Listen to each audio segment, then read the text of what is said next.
Good evening, everyone. You are listening to Red Pill 78. I am the corruption detector, and this is your Red Pill News. We have so much news to go through over today, guys. I'm not even going to go through a highlight. I'm just going to say that this is going to be a big show. I highly suggest you listen to the whole thing. So much news is taking place, so many events over the last 24 hours. My head is going to explode. So sit back, relax, grab your popcorn, and I will be right back after a quick word from my sponsor. When emergencies strike, you always see news stories of long lines of people and empty store shelves. There's no need to be part of that chaos and the possibility of having to deal with FEMA food lines. Those that know what's coming are using today to prepare. You should make a plan too. I have, starting with building an emergency food supply, and I trust and use My Patriot Supply. They are experts in emergency preparedness and have guaranteed 2-day delivery. Disasters won't wait. Why should you? Act now and save $70 on a 2-week emergency food kit when you go to my special website, preparewithredpill78.com. My Patriot Supply food kits last up to 25 years in storage and include breakfasts, lunches, and dinners. Order a few today and receive guaranteed 2-day delivery discreetly to your door. Take action so you're ready for what's coming and save $70. It's better to have and not need than to need and not have. Go to preparewithredpill78.com. Once again, that's preparewithredpill78.com. All right, guys, thank you for sticking around. We're going to get right into it. First of all, on October 20th, I reported on this story right here. Nancy Pelosi and Adam Schiff traveled to Jordan to undermine President Trump in shadow diplomacy. What really happened on that trip? Who exactly did Nancy Pelosi and Adam Schiff meet with?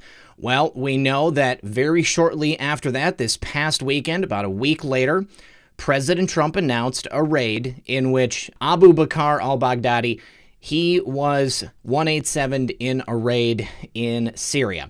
Okay, now, yesterday, my good friend Matthew at Truth Not Fiction Matters put out this video right here. In this video, he details that he received intelligence that the meeting that Pelosi and Schiff attended was actually with al-Baghdadi, that they actually went to meet with him. And not only that, but there is DNA evidence that shows conclusively that they were there. Now, think about this. What if al-Baghdadi wasn't even dead? What if they got to him and they got confession from him and they were able to get word about who he had met with previously? Now, here in a tweet from 3 days and 3 nights, Steve Mnuchin on the 28th met with Israel's Minister of Finance. Now, he says in the tweet, had a very productive meeting with Israeli Finance Minister Kalon Mash. We discussed our important bilateral economic relationships and joint efforts to counter that word financing. Now, shortly after that, yesterday, we have a tweet from my good friend and fellow researcher, Incunated ET. So he begins, okay, who wants to see just how stable genius Trump and Q really are? Masterful art of war. Holy heck, I can barely contain myself in writing this. Last for a reason. Happening now. Now, I'm sure you remember this post. Someone asked if Israel was involved in the Awan brothers scandal, and our favorite Anon says we are saving Israel for last. Very specific reason, not mentioned a single time. Now, many people have wondered exactly what that meant. Now, in this post 1106, it says Syria, hold until confirmed, military assets on the ground locked out of GZ. I believe that means green zone. Israel strike harmed ability to prove events. Clown report must be verified. Troop unwind to still occur. Have faith. Trust POTUS. Now, we know that POTUS recently pulled our troops out of Syria. Now, does that mean that something was confirmed? And right here, he says that Trump wrote an executive order blocking property, assets, and U.S. entry from anyone involved in the situation in Syria on October 14th, 2019. Right here on October 24th, 2019. Now, then we take out Baghdadi in Syria on October 27th, 2019. What's interesting is Pelosi's secret trip to visit Syria and Jordan on 10/20. just after President Trump signed that executive order blocking the wealth and people from traveling that are connected to this monster. So here we are, October 20th, Pelosi and congressional delegation make secret trip to Afghanistan. And of course, this little tidbit, strong possibility Pelosi led us directly to Baghdadi. Frederick Sellis, and this looks like it's from Great Awakening. Hear me out on this, please, and critical comments appreciated. I think Pelosi has a real problem with Syria and that organization right there, those 4 letters. The way she threw a tantrum when 45 pulled out of that 20-mile wide strip of Syria. Right in the middle of her brother's death and impeachment circus, Pelosi has to take an emergency codel to Syria and Jordan. If you look at the timeline of when 45 says we pinned down the exact location of Baghdadi, it was exactly when Pelosi returned from her codel. I think Pelosi met with Baghdadi on her codel or with his representatives, and Pelosi is under surveillance and led us right to him. Now, E.T. says, who is Baghdadi? Well, he was the leader and origin of that 4-letter word. I think about what these connotations mean. Leader, origin. And then we have this right here, the same article talking about us taking him out on the 27th. And it says, don't forget, words have double meanings. And if I'm not mistaken, one was way before the other. Check the date of this article. Right here, July 20th, 1990. User clip. That 4-letter word stands for Israeli Secret Intelligence Service, the origins of this organization. Now, just 2 days after we take out Baghdadi, what do we have? All Israeli diplomatic representations all over the world are closing. Now here we have a tweet from the Israeli ambassador to the Ukraine, and it says, due to the decision of the Ministry of Finance to breach understandings and to alter a protocol that has been in place for several decades, we are forced to close our embassy. No consular services will be provided and no one will be allowed to enter. And someone asks, Ambassador, do I understand you correctly that you are closing the embassy of Israel in Ukraine for an unknown period of time?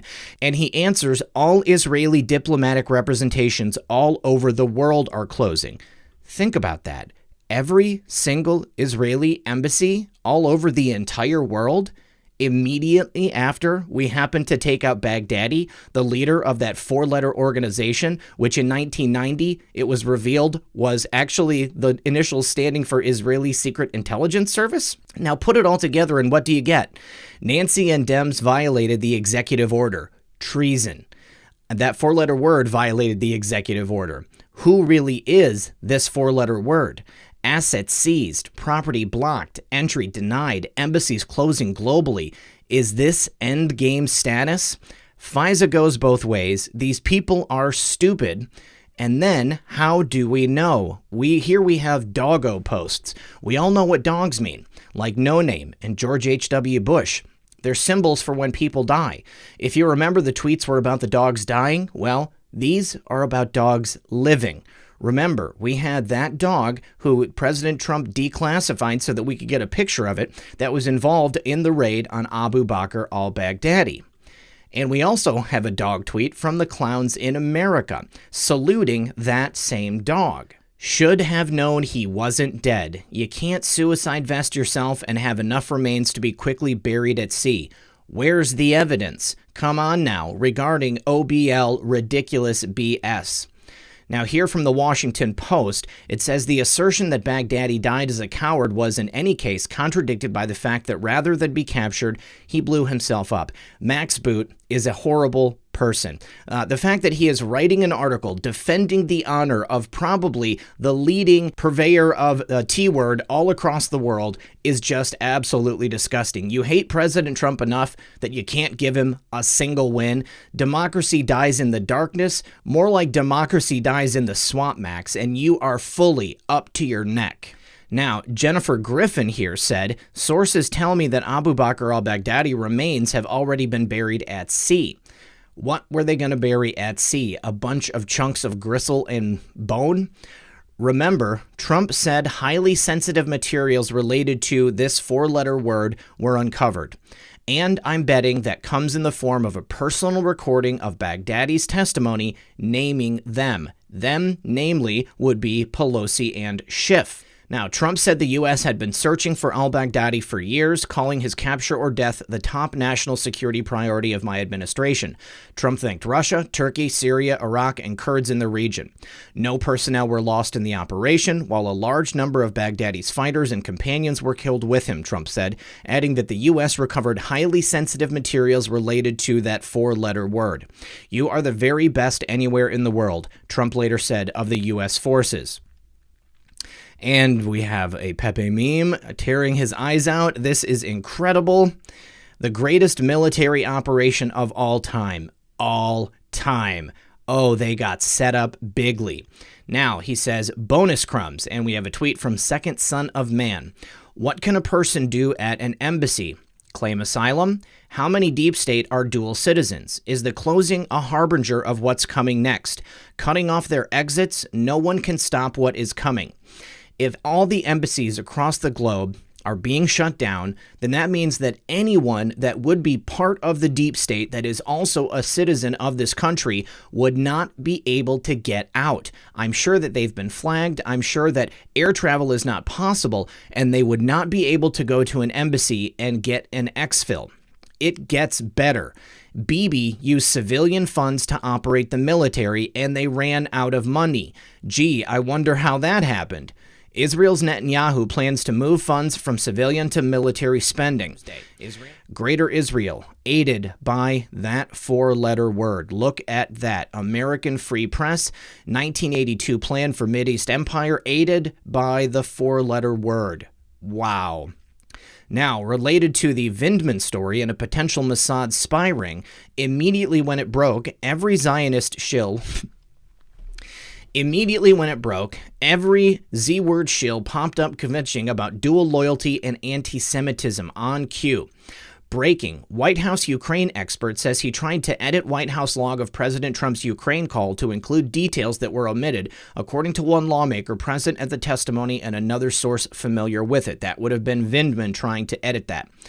And then Fred Menachem says, accusing Vindman, a Purple Heart recipient, of holding primary allegiance to Ukraine is abhorrent. He fled Ukraine as a Jewish refugee at age 3. Does that also mean he's a secret agent of Israel? It's not only un-American, the dual loyalty argument is also classic anti-Semitism.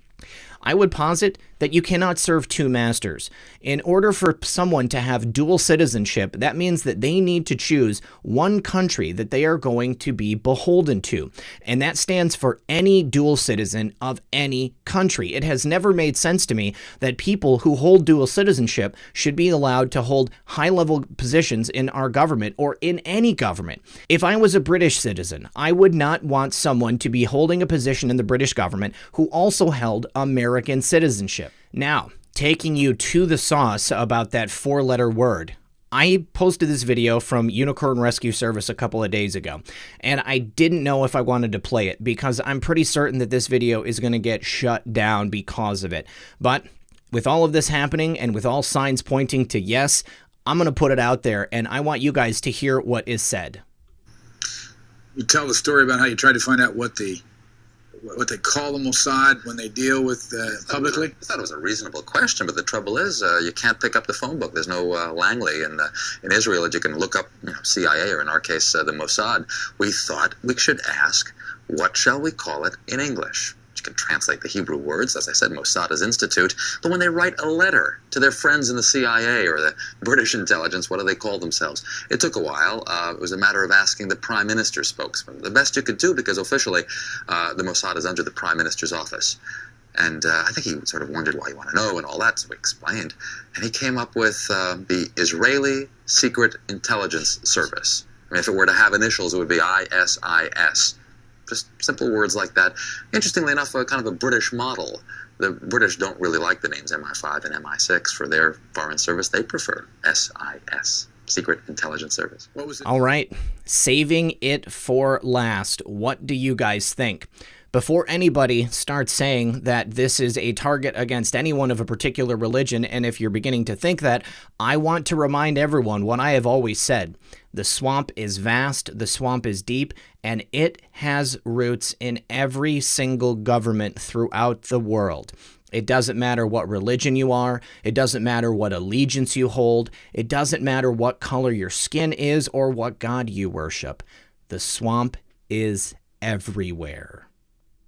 Now, Methods this morning sent this over. He says, meanwhile, over at Fox News, Dr. Michael Baden says Epstein evidence points to homicide, not suicide. 3 months ago, the official report was released saying that Jeffrey died of strangulation by suicide. However, we knew at the time that those 3 broken bones in his neck pointed to homicide. Now, Michael Baden is publicly saying that it points to homicide, and the investigation is ongoing. It gets deeper than that. Let's take a look at the article. All right, right here from Fox News. Jeffrey evidence points to homicide over suicide, Dr. Michael Baden says after autopsy investigation. Forensic pathologist Dr. Michael Baden exclusively reveals findings from his investigation into Jeffrey's autopsy on Fox & Friends. The body of disgraced money man and offender Jeffrey was found dead in his Manhattan federal prison cell in August, bore telltale signs of homicide despite an official ruling that he killed himself, a pioneering forensic pathologist revealed to Fox & Friends in an exclusive interview Wednesday. The big news claim by Dr. Michael Baden, a former New York City medical examiner who has worked on high-profile cases during a 5-decade medical career, is certain to reignite suspicion that surfaced immediately after Jeffrey, who was awaiting trial on a federal trafficking case involving underage girls, was discovered dead in his cell on August 10th. Baden, who was hired by Jeffrey's brother and observed the autopsy, told Fox News its findings are more consistent with homicidal strangulation than suicidal hanging. He noted that the 66-year-old Jeffrey had 2 fractures on the left and right sides of his larynx, specifically the thyroid cartilage or Adam's apple, as well as 1 fracture on the left hyoid bone above the Adam's apple. These 3 fractures are extremely unusual in suicidal hangings and could occur much more commonly in homicidal strangulation, Baden told Fox News. While there's not enough good information to be conclusive yet, the 3 fractures were rare, said Baden, who's probed cases involving O.J. Simpson, President John F. Kennedy, Martin Luther King, record producer Phil Spector, New England Patriots star Aaron Hernandez, and many others. I've not seen in 50 years where that occurred in a suicidal hanging case, the medical legend told Fox News. Baden, who's examined more than 20,000 bodies and hosted HBO's Autopsy, explained that if a person weighed 120 pounds and their head weighed 10 pounds, there would be 110 pounds of pressure on the neck at the jaw during a hanging. But if someone put a hand around a person's neck and squeezed, that could double or even triple the pressure on the neck. There were also hemorrhages in Jeffrey's eyes that were common in homicidal strangulation and uncommon, though not unheard of, it says, in suicidal hangings, the forensic pathologist said. The prominent hemorrhage in the soft tissues of the neck next to the fractures is evidence of a fresh neck compression that could have caused the death. Now, Baden stressed his independent study was not complete. The investigation is not complete until all the information has been brought in. Now, that includes DNA evidence from the ligature and DNA evidence from Jeffrey's cell. He also said not once in his 50-year career have there been 2 prison guards who fell asleep and all cameras malfunction. And they even speculated during the program this morning that this means that there were definitely law enforcement professionals involved, something we've all known from the very beginning. We're going to go ahead and take a look at a clip from that interview. That the Epstein family needed help. Well, I was asked by the brother, the next of kin, to be at the autopsy. And at the autopsy on day 1, there were findings that were unusual for suicidal hanging and more consistent with ligature homicidal strangulation, which included... And it was suggested at the time that he committed suicide by doing what? By hanging. At the time he was found allegedly hanging by a homemade ligature of sheets. Are you saying you don't think it was suicide? I think that the evidence points toward homicide rather than suicide. Why? Because there are multiple 3 fractures in the hyoid bone, the thyroid cartilage, that are very unusual for suicide and more indicative of strangulation, homicidal strangulation. Let's take a look at what the medical examiner stated. After careful review of all the investigative information, including complete autopsy findings, the determination on the death of Epstein is below.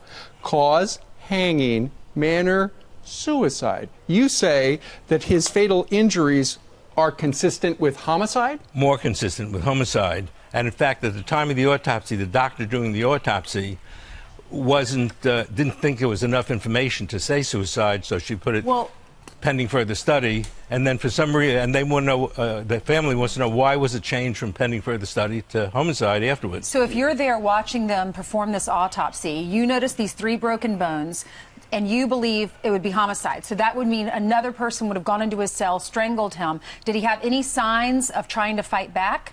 Well, they took fingernail clippings to see if there's anybody else's DNA on it, and that hasn't been released. Neither has the information about whose DNA is on the ligature. A ligature was made out of torn strips of orange sheets, and whoever made it had to have a lot of DNA on it, and the brother's been asking that from day one. All right, guys, you heard it right there. Famed pathologist Dr. Michael Baden, I know many people have been saying since day one that he was deep state, that he was there to cover this up. Well, I want to ask the question right now, what possible reason would the deep state have to allow this information to come out, to say that Jeffrey's death was more consistent with homicide rather than suicide? You would think that if they wanted him dead, which I am certain they did, that they would want people to just have this official ruling that it was suicide and not homicide. I don't think that Dr. Michael Baden is working for the deep state in this instance. I think that although he has perhaps made questionable moves in the past, I don't think that's what's happening here today. Unless, of course, he is absolutely not dead. And perhaps this is some type of a misdirect to give us something to chew on. I don't know, but I wanted to put it out there. So I want to know what you guys think. Go ahead and tell me in the comments below. Now, yesterday, Adam Schiff had a star witness, it was billed as, come and testify before the committee. Now, this witness was a man named Vindman. He has a twin brother, and they are both Ukrainian by birth. They also hold dual citizenship. Another case of dual citizenship, which I think is problematic. Now, he tells the committee yesterday that he shared the classified readouts of President Trump's call, and when Jim Jordan asked with whom, Adam Schiff shut down the questioning.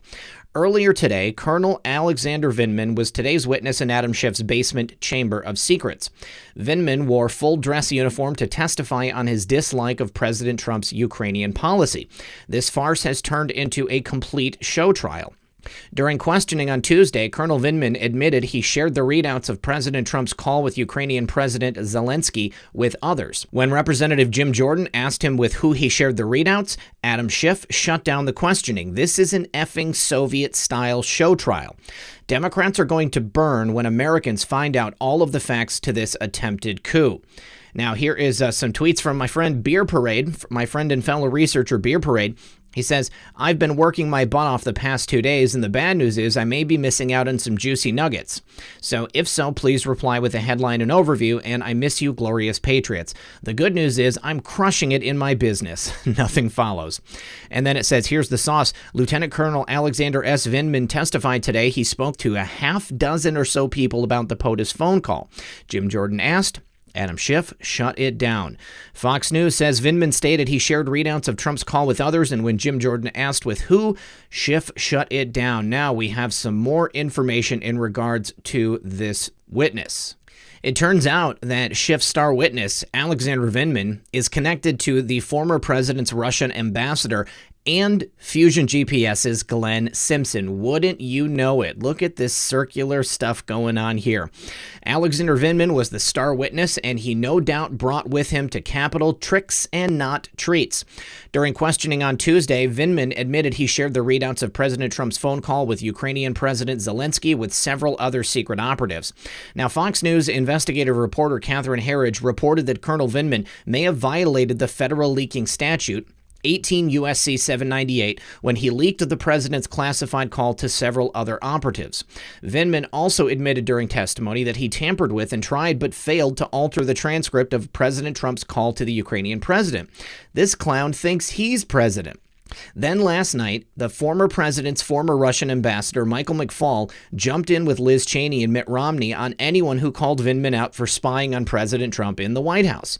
From NBC, Michael McFaul, a former ambassador to Russia in the last administration, praised Vindman in a tweet Monday night and called the attacks on the witness shameful. "I served with Lieutenant Colonel Vindman in Moscow," McFaul wrote.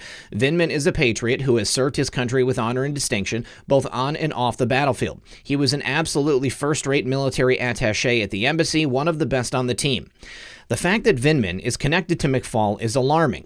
McFaul was one of the first to attack President Trump's attorney and former New York City Mayor Rudy Giuliani for investigating Ukrainian corruption involved in the Russian collusion scam.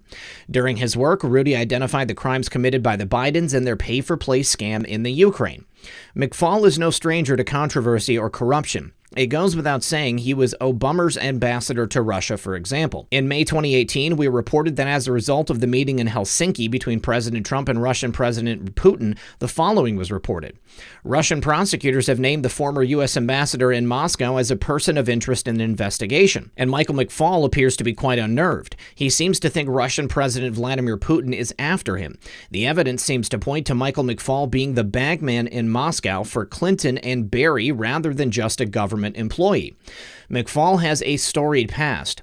D. Manny wrote at Politics Central that McFaul was one of the first individuals to discuss the never-verified Russian hack of the DNC. Now, there is a 6/14/2016 article in Politico written by Daniel Strauss entitled "Russian Government Hackers Broke into DNC Servers, Stole Trump Oppo. The hackers had access to the information for approximately 1 year."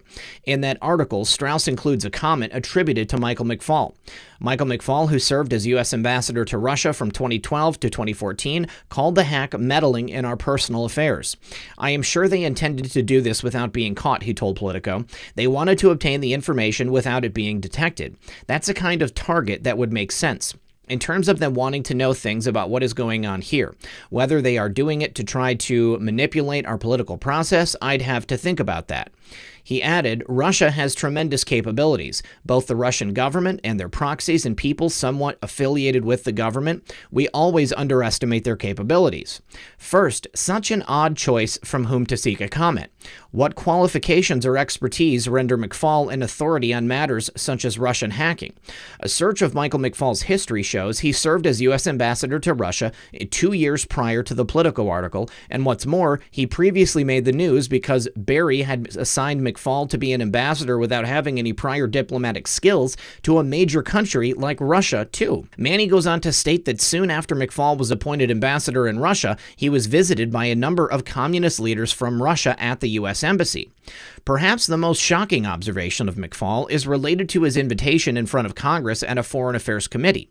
Pictures of the event are telling, not necessarily because of McFaul, but because of the individual he has sitting directly behind him, none other than Natalia Veselnitskaya.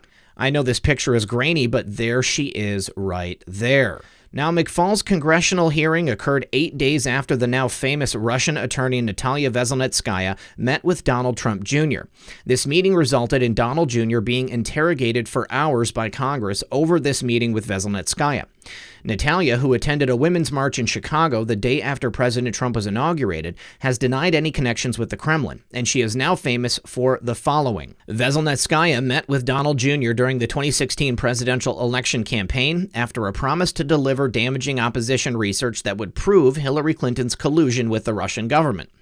Donald Jr. has admitted no such research was obtained and that the meeting was essentially fruitless. What's more shocking is that Veselnitskaya met with Fusion GPS co-founder Glenn Simpson before and after her meeting with Donald Trump Jr. Fusion is the law firm behind the phony Trump-Russia dossier that was never confirmed and very possibly all made up, but nevertheless was used by Barry's deep state to obtain a FISA warrant to spy on President Trump. Vindman is also connected to Glenn Simpson. Vindman was in Eurasia, specializing in Russian affairs, in the same region as Glenn Simpson, who was also specializing in Russian affairs, and as well as Christopher Steele, who was also specializing in Russian affairs at the exact same time. Trey Gowdy uncovered this in Simpson's testimony in front of Congress.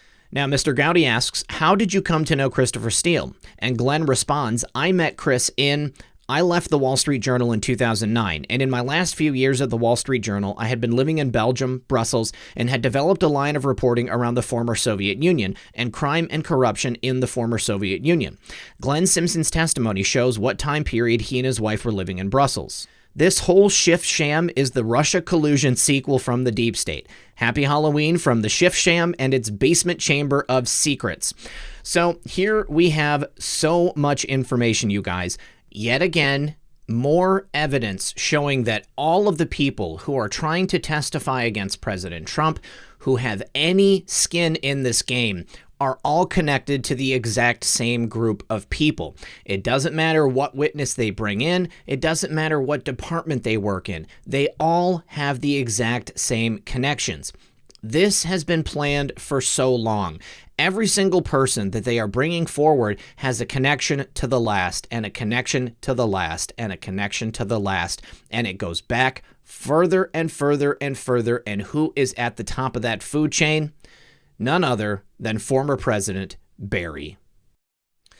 All right, guys, I had even more stories than this that I wanted to cover, but for lack of time, this is our final story of the day.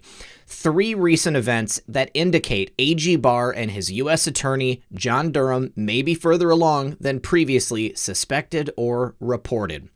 Attorney General Bill Barr and his U.S. Attorney John Durham may be further along in their investigation, labeled investigating the investigators, than previously suspected.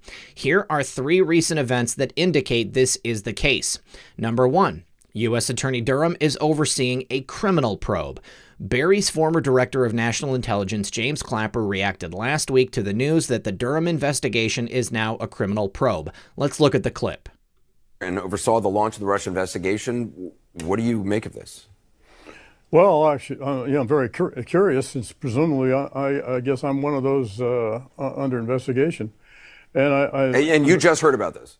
Yes, I just read the clip on about 20 minutes ago. I found the timing interesting, given the increasing heat around the impeachment inquiry. And so the timing's interesting. I'll just let it go at that.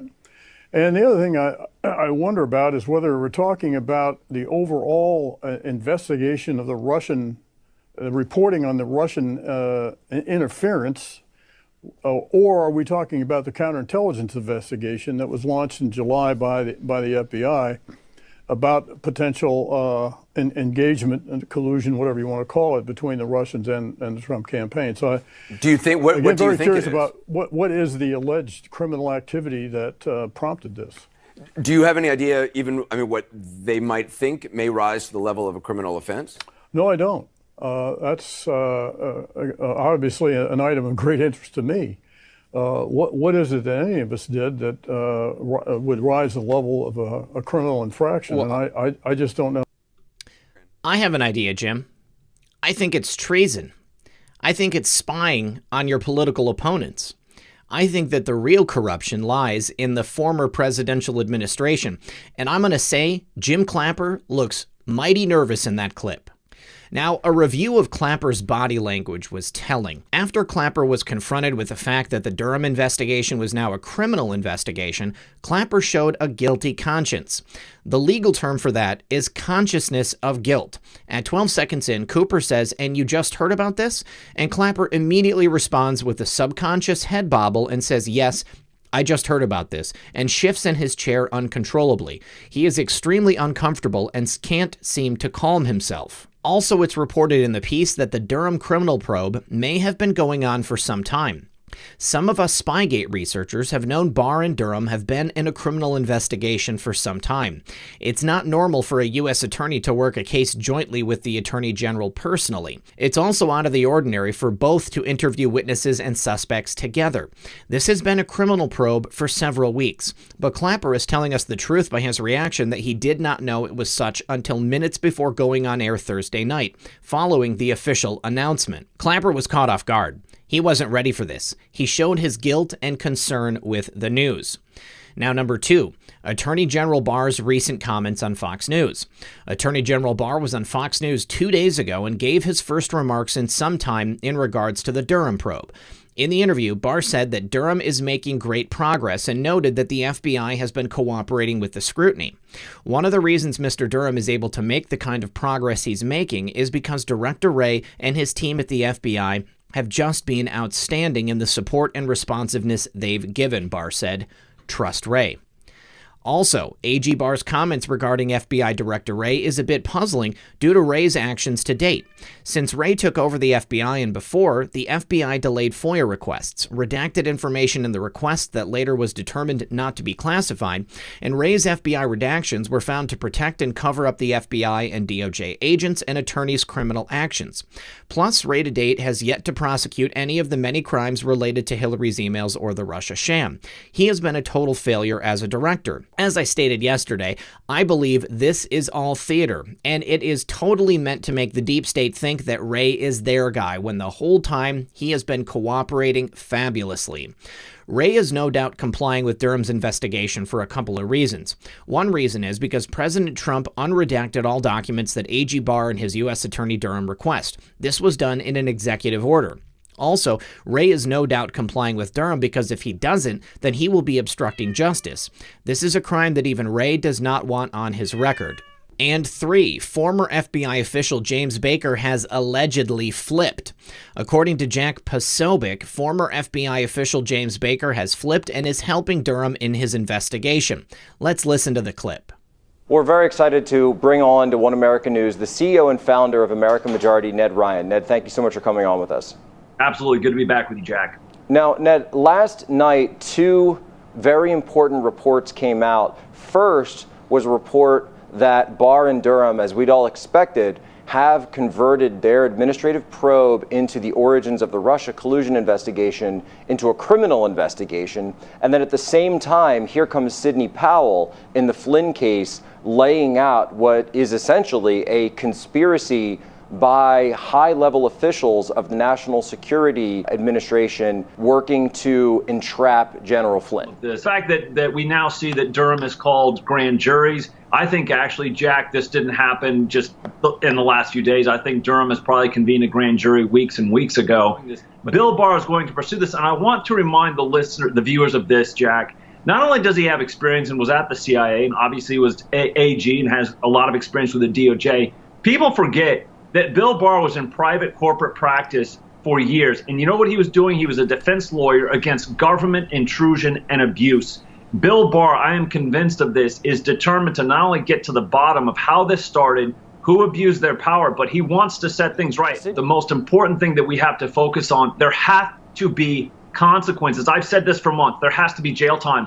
That trust has been shattered. Our trust in institutions, our trust in the people that actually are inside of those institutions have been shattered. And the only way that you restore trust is for there to be consequences for their actions.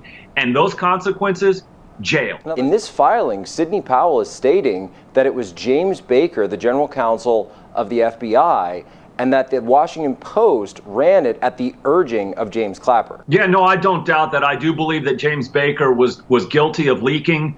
I believe that he did some things that he will have to bear the consequences for. But I've talked with some former high-level DOJ officials, Jack, who worked with James Baker back in the day.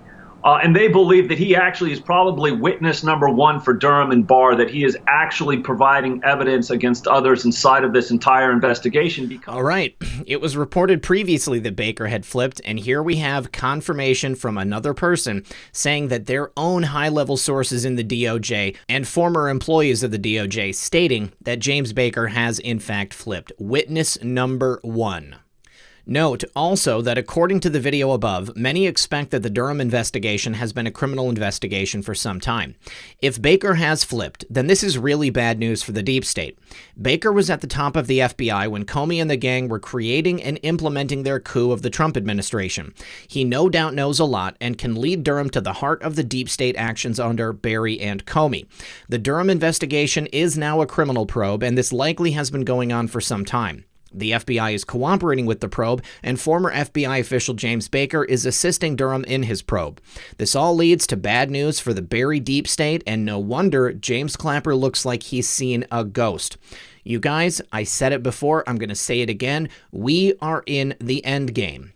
All signs point to the fact that this is coming together, and once again, The wheels of justice turn slowly, and they turn especially slow when you are following the letter of the law. And that is exactly what is happening. What was profoundly revelatory to me was the information that Bill Barr, while he was in the private sector, was fighting against the very thing that was trying to ensnare and entrap President Trump. The absolute misconduct and overreach of the federal government spying on an American citizen, a political opponent of the current administration at that time. Well, guys, what do you think? I know how I feel, and I think it's happening. As always, this has been Red Pill 78. I am the corruption detector, and this was your Red Pill News. Good luck, everyone, and God bless. Hey guys, it's Red Pill. I just wanted to say one more thing. Thank you very much to all my patrons. Thank you to everyone who supports this channel. If anyone wants to help out, there are links in the description of this video below. Please make sure to subscribe to my backup channels in case anything happens here. I will begin publishing there. And if you guys have any questions or tips for me, please send me an email at redpill78@protonmail.com. Also, don't forget to make sure that you have notifications turned on for this channel. When you go to my channel page, there is a little bell. Click that bell and choose all notifications. And if you don't have one already, go sign up on Twitter and follow me there and make sure that your notifications are on. Because even if you don't get a notification from YouTube, I always have a notification that goes out on my Twitter page that lets you know every time I put out a new video. I look forward to reading your messages. I look forward to getting the news to you on a daily basis. And I look forward to seeing you all again in the next episode.